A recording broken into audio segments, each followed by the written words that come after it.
Assalamualaikum warahmatullahi wabarakatuh. Berjumpa kembali anak-anak. Di video kali ini kita akan membahas mengenai lanjutan materi yang kemarin ya, yang di video 1 dan 2. Jadi kali ini kita akan membahas mengenai teori atom dan sistem periodik unsur khusus untuk kurikulum 2013 atau K13.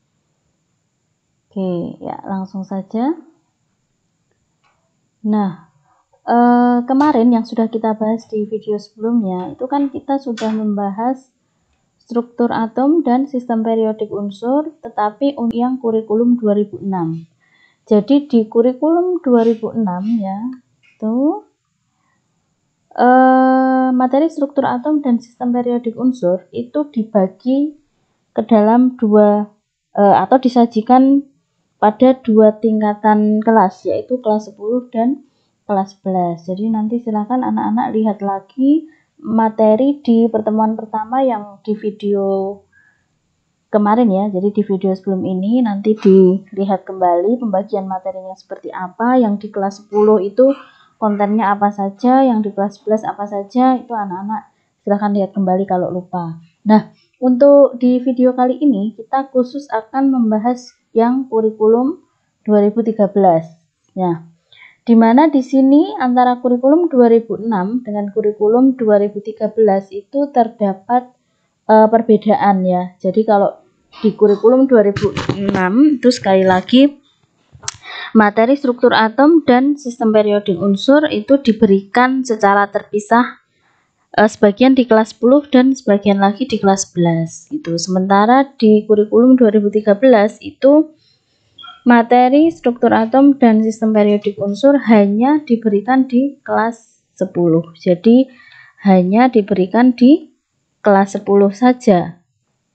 Nah, kemudian ini dasar dari kenapa hanya diberikan di kelas 10 itu kemarin juga Ibu sudah nyampaikan ya, kalau ada yang namanya Permendikbud nomor 24 tahun 2016 dan ini sudah diperbarui lagi di Permendikbud nomor 37 tahun 2018 mengenai khususnya KI atau kompetensi inti dan KD atau kompetensi dasar kimia. Jadi KD apa saja yang perlu diajarkan di kimia di SMA itu silahkan nanti kalian lihat di Permendikbud nomor 37 tahun 2018 gitu ya.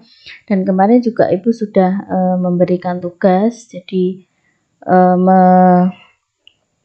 menyusun materi pokok apa saja di SMA sesuai dengan Permendikbud nomor 37 tahun 2018 itu. Nah, di video ini kita fokus ke materi bab 1 yaitu struktur atom dan SPU yang diberikan di kelas 10 dengan kalau kita mengacu pada Permendikbud nomor 37 tahun 2018 itu materi pokok bab struktur atom dan SPU ini ada 3 materi pokok ya. Jadi yang pertama adalah perkembangan model atom. Jadi ini nanti dari atom Dalton sampai dengan mekanika gelombang gitu ya. Jadi langsung kalau yang 2006 kan mekanika gelombang diberikan di kelas 11. Nah, kalau kurikulum yang baru itu mekanika gelombang langsung diberikan di kelas 10. Kemudian yang materi pokok yang kedua adalah konfigurasi elektron dan pola konfigurasi terluar untuk setiap golongan. Jadi ini elektron valensi ya. Jadi konfigurasi elektron dan elektron valensi untuk semua golongan. Kemudian yang ketiga atau yang terakhir yaitu materi pokok mengenai kemiripan sifat unsur dalam SPU. Ya, jadi ini semua struktur atom dan SPU langsung diberikan di kelas 10. Oke, nah kalau kita lihat urutan materinya gitu ya, ada beberapa buku yang menyajikan urutan materi berbeda-beda ya. Jadi tergantung pengarangnya itu memberikan urutan materi yang berbeda-beda. Nah, ini saya berikan contoh saja, ada buku yang menuliskan urutan materi bab struktur atom dan SPU di K13 itu sebagai berikut. Jadi di buku ini diberikan materi yang pertama itu bukan struktur atom dulu, tapi materi yang pertama itu yang diberikan adalah perkembangan tabel periodik unsur. Ya. Ya, ini meliputi ya pengenalan SPU ya, dan kemudian perkembangan teorinya. Jadi SPU dari awal sampai dengan sekarang itu perkembangannya bagaimana itu. Kemudian tabel periodik itu isinya apa saja, itu dijelaskan di bagian A. Kemudian yang kedua, bagian B itu isinya adalah golongan periode, nomor atom, nomor massa, massa atom relatif dalam tabel periodik unsur ya. Jadi di buku ini yang saya ambil sebagai contoh ini, ketika menjelaskan bab 1 itu tidak dari struktur atom dulu, tapi dari SPU dulu gitu ya.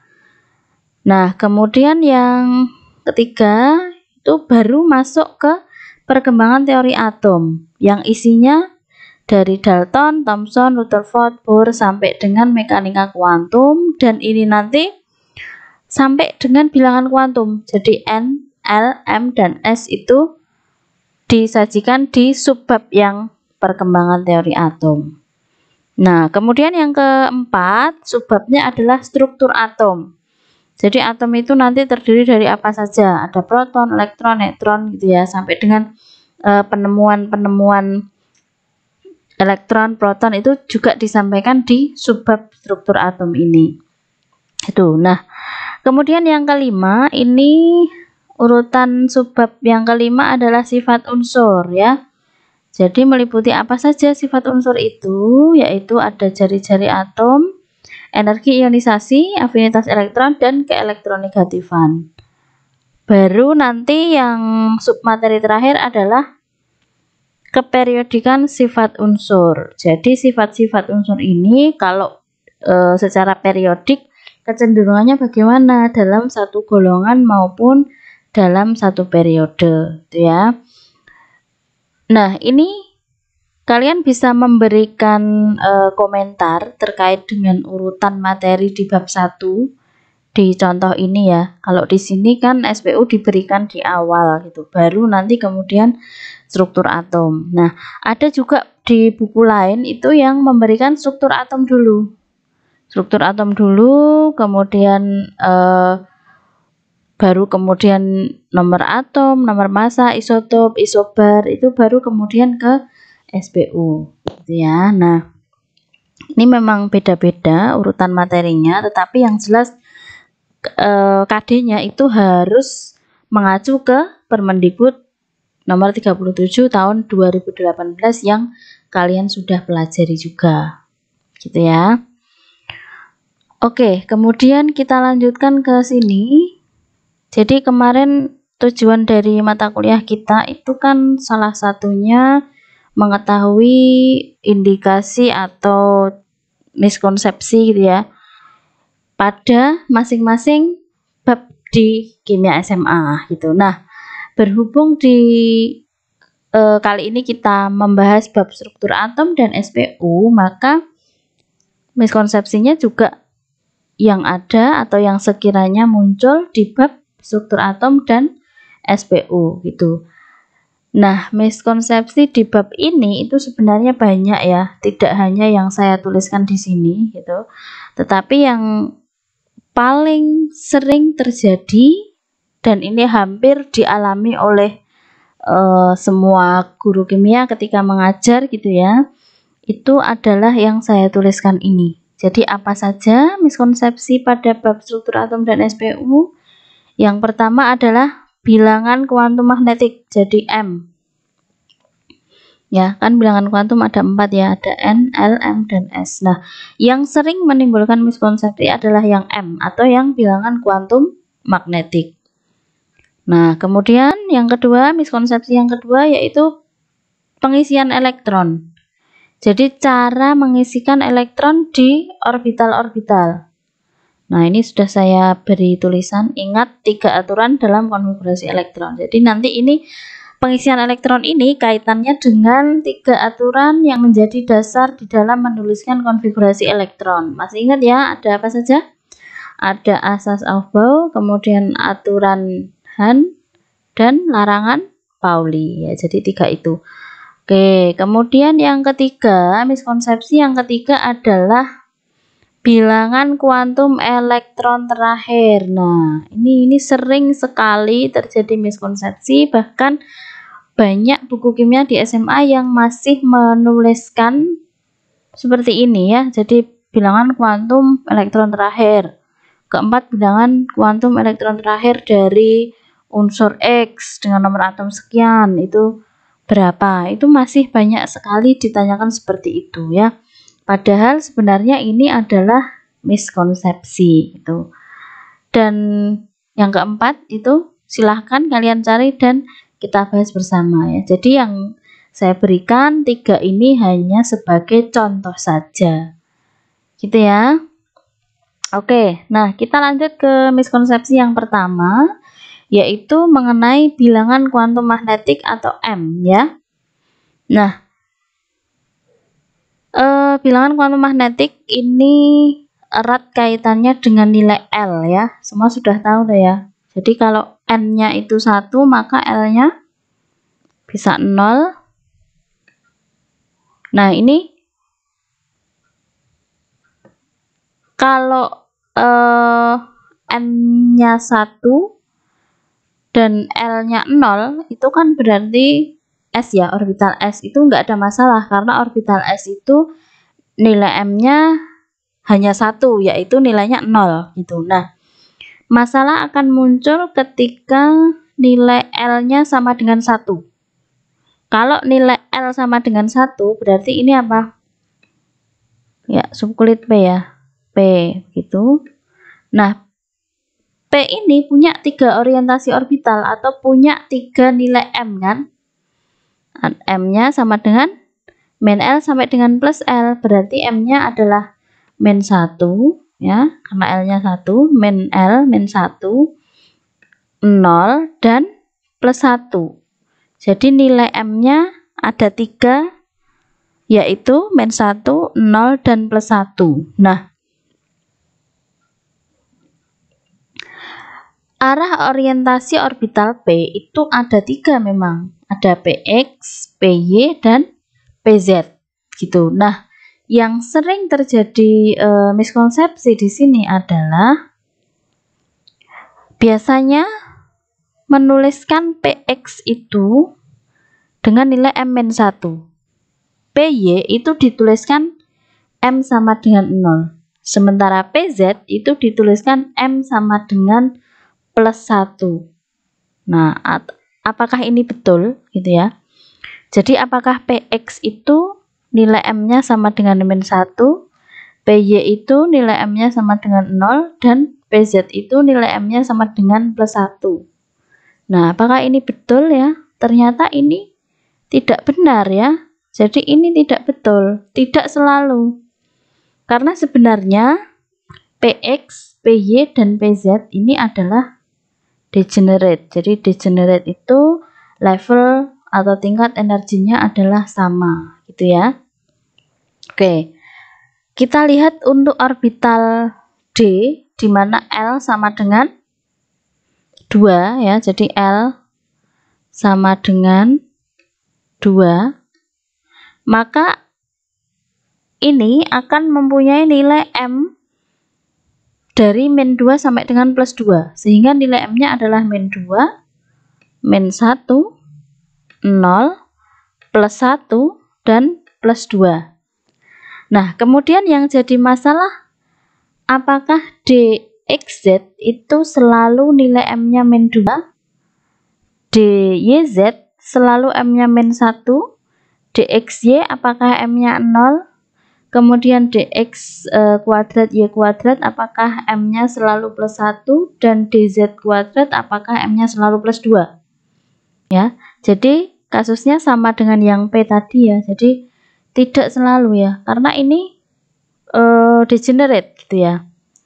Jadi salah apabila kita menuliskan dxz itu nilai M-nya min 2 dan seterusnya. Oke, nah ini akan menjadi clear kalau kita melihat fungsi gelombangnya, ya. Jadi kalau kita melihat fungsi gelombang untuk masing-masing orbital, ada S, P, D, dan F, ya. Kita fokus pada P dan D aja. Jadi karena S-nya tidak ada masalah, ya, kita fokus pada P dan D. Nah, ini dengan melihat fungsi gelombang dengan faktor normalisasi 1, dengan catatan di sini perhatikan gambar lingkaran ini. Jadi ini sumbu Z-nya yang ke atas, Y-nya yang ke samping atau horizontal, kemudian X-nya yang ke depan. Ya. Nah, dengan menganalogikan fungsi gelombang dengan fungsi gelombang polar, ya. Jadi fungsi gelombang polar dengan analogi gambar bola yang seperti ini, maka setelah dihitung ini akan ketemu PZ-nya itu M-nya bernilai 0, ya. Karena kan rumusnya ini, ya, bentuk sudutnya rumusnya ini. Nah, kemudian PX dan PY, perhatikan ini, ya, saya ulangi, ya. Jadi PZ-nya itu ketemu M-nya sama dengan 0, ya. Ini biar nggak bingung, saya jelaskan bahwa M kecil L kecil ini maksudnya adalah sama dengan M, ya. Jadi ini sama dengan M. Ya. Oke, saya ulangi lagi. Jadi PZ itu ternyata nilai M-nya adalah 0 dari hasil perhitungan fungsi gelombang polar tadi. Sementara PX dan PY itu keduanya bisa plus 1 bisa min 1 gitu loh. Jadi tidak selalu bahwa PX itu min 1 dan PY itu plus 1 atau sebaliknya. Jadi PX maupun PY itu ya bisa jadi plus 1 atau min 1 gitu. Ya, begitu juga terjadi pada orbital D. Jadi yang punya nilai M0 itu adalah orbital DZ kuadrat. Jadi yang sumbu Z itu nilai M-nya adalah 0. Sementara DXZ itu bisa plus 1 bisa min 1. DYZ bisa plus 1 bisa min 1. DX kuadrat Y kuadrat bisa plus 2 bisa min 2. DXY itu plus minus 2 gitu, ya. Jadi yang pasti 0 itu hanya yang orientasinya ke Z. Jadi yang PZ dan DZ kuadrat itu yang M-nya 0. Itu yang betul gitu, ya. Jadi kalau tadi dikatakan bahwa PX selalu plus 1, kemudian PY selalu M-nya 0 dan PZ selalu M-nya plus 1 itu sebenarnya itu adalah salah atau miskonsep gitu, ya. Nah, ini adalah ringkasan dari perhitungan tadi, ya. Silahkan perhatikan untuk P dengan nilai N sama dengan 2, L sama dengan 1, ya. Ini P. Maka untuk M sama dengan 0 itu adalah yang PZ. Sementara untuk plus minus 1 adalah PX dan PY. Begitu juga untuk orbital D, jadi L sama dengan 2, kemudian M-nya sama dengan min 2 sampai dengan plus 2. Yang punya nilai M0 adalah yang DZ kuadrat gitu, ya. Nah, ini yang punya nilai M0. Ya. Jadi yang Z ini yang M-nya 0. Sementara yang X dan Y untuk P itu bisa plus 1 bisa min 1. Gitu, ya. Semoga bisa dipahami, ya. Oke. Nah, itu tadi miskonsepsi yang pertama. Jadi sudah clear. Kemudian yang kedua, Miskonsepsi yang kedua di bab struktur atom dan SPU adalah miskonsepsi mengenai pengisian elektron. Jadi bagaimana kita mengisikan elektron pada suatu orbital, itu ternyata banyak terjadi miskonsepsi ya. Sebagai contoh, ini saya berikan dalam bentuk soal supaya mudah dipahami. Ya, contohnya adalah manakah cara pengisian elektron untuk elektron valensi pada atom karbon yang benar? Jadi ditanya pengisian elektron pada elektron valensi untuk atom karbon. Kita tahu bahwa atom karbon itu nomor atomnya 6 ya. Jadi C6. Kalau disuruh mengisi elektron di orbital itu kan berarti kita harus tahu konfigurasinya dulu ya. Jadi langkah pertama adalah menuliskan konfigurasi elektron dari karbon ya. C itu 6 sehingga konfigurasinya adalah helium atau He, 2s2, 2p2. Dengan konfigurasi seperti ini, maka elektron valensinya adalah yang 2s2, 2p2.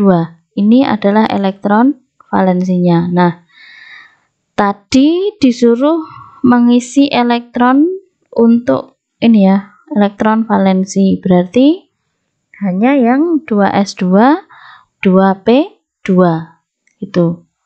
Nah, kemudian saya berikan opsi, jadi ada 6 opsi, 1, 2, 3, 4, 5, 6. Kemudian coba mana yang benar? Atau mana cara pengisian elektron yang benar untuk atom karbon, gitu ya. Nah, kira-kira coba kalian kalau disuruh milih mana yang benar, kira-kira milih yang mana yang benar? Ya, pasti hampir semua atau sebagian besar pasti memilih yang benar hanya nomor 1 gitu ya. Nah, kenapa yang benar hanya nomor 1? Karena biasanya diajarinnya seperti yang nomor 1 ini gitu. Padahal jawabannya adalah semuanya benar gitu ya. Jadi 1, 2, 3, 4, 5, 6 itu semuanya benar. Nah, kok bisa? Nah, mari kita bahas bersama. Oke, jadi anak-anak untuk yang 2s2 ini nggak ada masalah ya. 2s ini nggak ada masalah ya. Jadi 2s itu kan nilai m-nya sama dengan 0, sehingga untuk pengisian elektronnya itu kan masing-masing orbital itu maksimal 2 elektron ya, dengan spin yang berlawanan. Karena kalau spinnya tidak berlawanan, nanti kemarin di video yang pertama sudah saya jelaskan ya, kalau spinnya tidak berlawanan berarti ini melanggar apa? Eksklusi Pauli gitu. Jadi ini untuk 2s nggak ada masalah, sudah benar semua gitu ya. Sehingga yang jadi persoalan adalah yang di 2p gitu kan.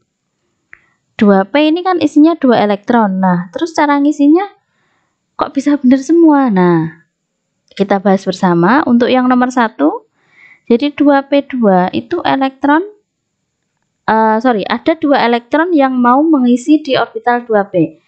Berarti boleh diisi 1 di m yang min 1, 1 di m yang 0 atau tengah, boleh. Dan rata-rata diajarkannya seperti ini gitu. Jadi dari kiri dulu gitu. Dari kiri 1, kemudian tengah 1. Padahal pengisian di seperti yang nomor 2 ini ya boleh-boleh aja gitu. Jadi mulai dari kiri 1, kemudian yang tengah dikosongi 1, kemudian ke yang paling kanan 1. Apakah boleh seperti ini? Ya boleh-boleh aja.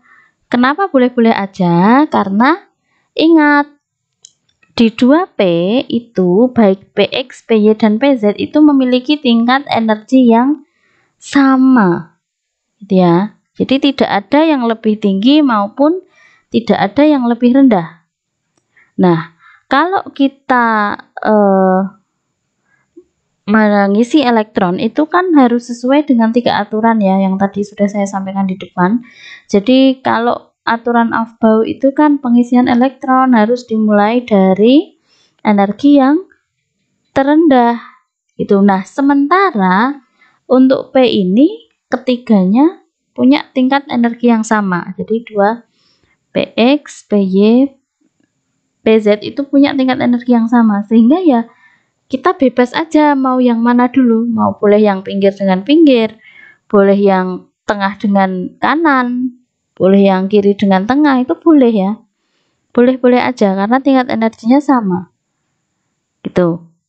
Nah, itu aturan yang Aufbau. Kemudian kalau aturan Han itu kan harus sendiri-sendiri dulu.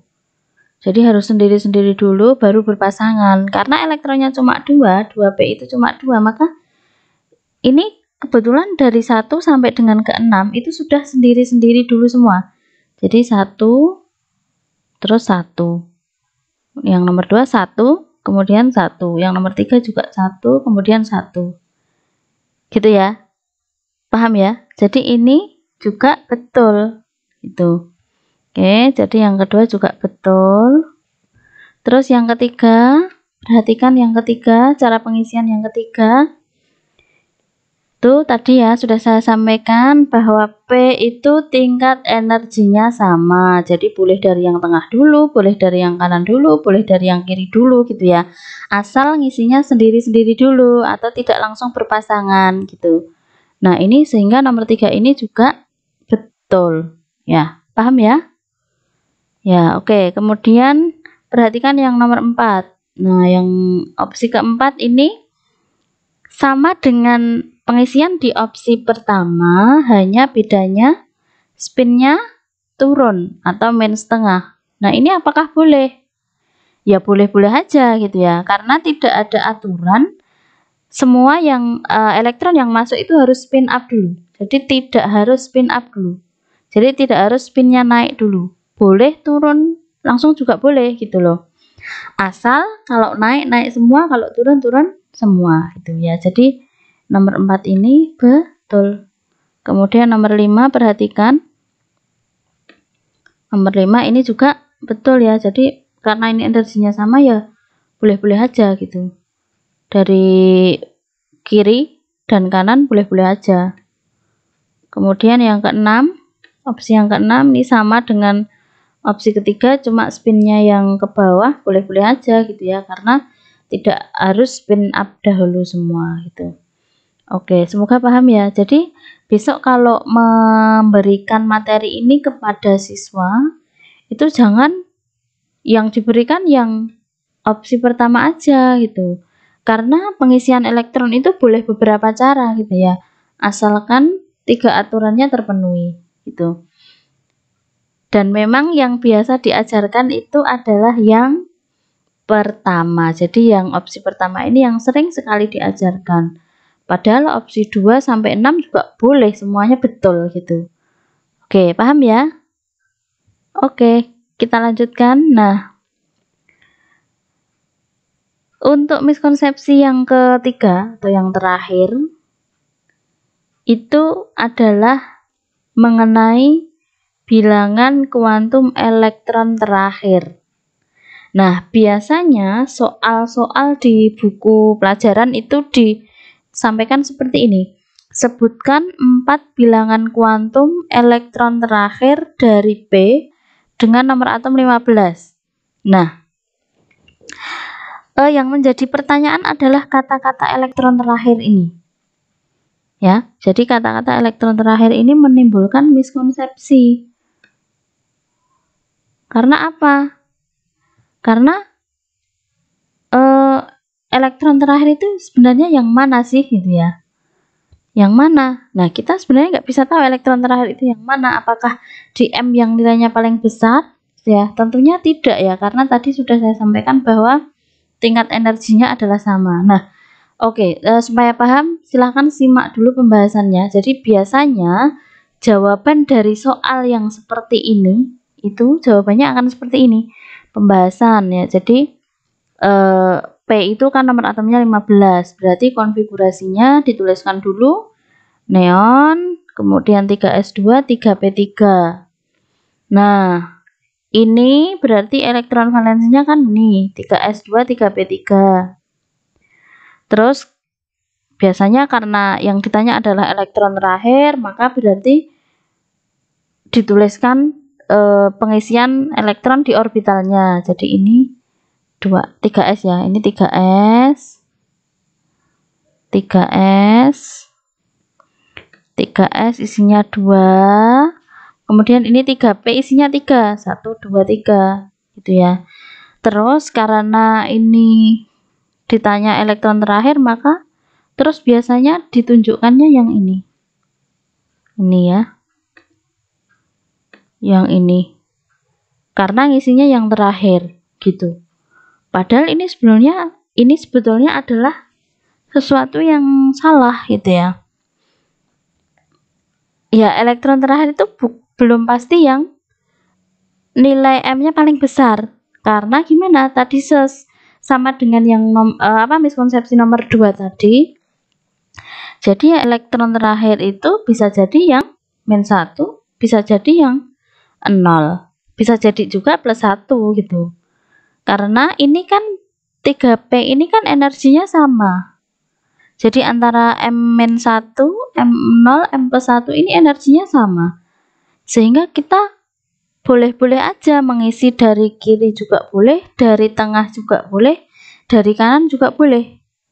Nah, sehingga dengan hal semacam itu, maka nilai M sama dengan +1 ini tidak mesti atau tidak selalu menjadi elektron yang terakhir gitu ya. Jadi ini adalah kesalahan konsep. Jadi tidak selalu M sama dengan +1 itu elektron yang terakhir gitu ya.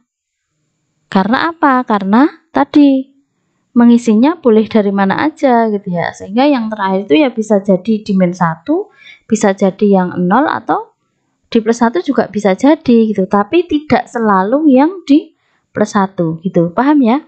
Oke, nah kalau jawabannya seperti ini, N sama dengan 3, ini benar ya, N-nya 3 benar karena elektron valensinya kan di 3s dan 3p.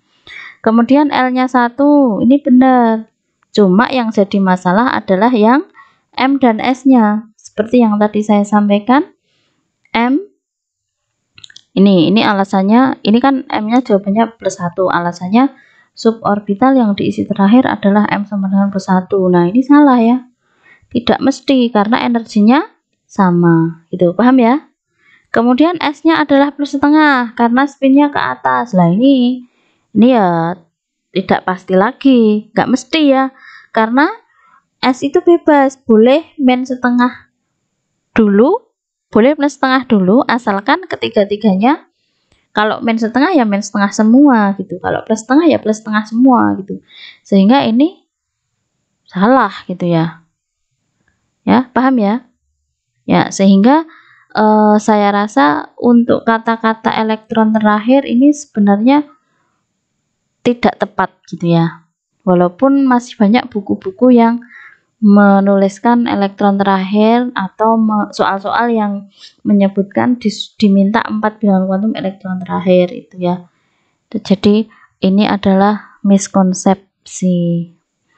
Oke, kemudian ya itu jadi miskonsepsinya tadi kalau kita ulangi, yang pertama ada pada bilangan kuantum magnetik, kemudian yang kedua adalah tata cara pengisian elektron, dan yang ketiga adalah apa tadi, kata-kata elektron terakhir itu ya yang perlu menjadi perhatian kita gitu. Oke, kemudian sampai di slide terakhir. Jadi ini ada PR, silahkan nanti dikerjakan. Jadi PR-nya adalah identifikasilah adanya miskonsepsi pada soal berikut. Jadi ini ya, kombinasi 4 bilangan kuantum elektron terluar untuk Al dengan nomor atom 13 pada keadaan dasar adalah, opsinya ada yang pertama ada N sama dengan 3, L sama dengan 1, M sama dengan +2, dan N sama dengan +1/2. Kemudian disusul opsi kedua sampai kelima seperti ini. Nah, ini coba kalian identifikasi yang mana jawaban yang benar. Apakah hanya satu atau lebih dari satu? Kemudian letak miskonsepsinya di mana, gitu ya. Nah, ini caranya mirip dengan yang cara mengerjakannya itu mirip dengan yang masalah miskonsepsi yang ketiga tadi, gitu ya. Nah, silahkan ini untuk PR, kemudian nanti kita bahas di pertemuan selanjutnya. Gitu ya. Jadi untuk kuliah kali ini sampai di sini dulu. Kemudian untuk kuliah di pertemuan selanjutnya, nanti selain kita membahas soal itu tadi, juga kita masuk ke materi yang baru ya, yaitu bab ikatan kimia, insya Allah. Gitu ya. Terima kasih atas perhatiannya. Selamat belajar dan wassalamualaikum warahmatullahi wabarakatuh.